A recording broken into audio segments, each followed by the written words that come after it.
ఇంట్లో దొంగని ఈశ్వరుడైనా పట్టుకోలేడు అని చెప్పేసి మన పూర్వీకులు చెబుతూ ఉండేవారు. అలాగే 2024 సార్వత్రిక ఎన్నికల్లో మాజీ ముఖ్యమంత్రి వైఎస్ఆర్సీపీ పార్టీ అధినేత వైఎస్ జగన్మోహన్ రెడ్డి గారు ఓడిపోవడానికి కూడా వైఎస్ఆర్సీపీ పార్టీకి సంబంధించినటువంటి ఎమ్మెల్యేలుగా పోటీ చేసిన 90 మంది మాజీ ఎమ్మెల్యేలే వీరందరూ అధికార పార్టీకి అమ్ముడుపోయి వెన్నుపోటు పొడిచారు జగన్మోహన్ రెడ్డి గారికి అనేది ఇప్పుడు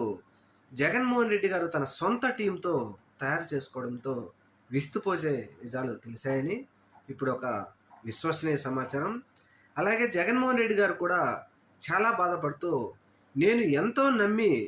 అధికారంలోకి వచ్చిన తర్వాత వీళ్ళకి అనేక పార్టీలో పదవులు, అనేక ప్రభుత్వంలో పదవులు ఇస్తే అనుభవించి నాకే ఎన్నుపోటు పొడుస్తారా అని బాధపడుతూ, ఇక రాబోయే రోజుల్లో ఇటువంటివి జరగకుండా ఉండాలి, 2024 నాకు జరిగిగా మంచిగా అయింది, నేను ఎవరు ఎలాంటి వాళ్ళో తెలుసుకున్నాను అంటూ ఇప్పుడు జగన్మోహన్ రెడ్డి గారు తన సన్నిహితుల వద్ద మాట్లాడుతున్నారని ఒక విశ్వసనీయ సమాచారం.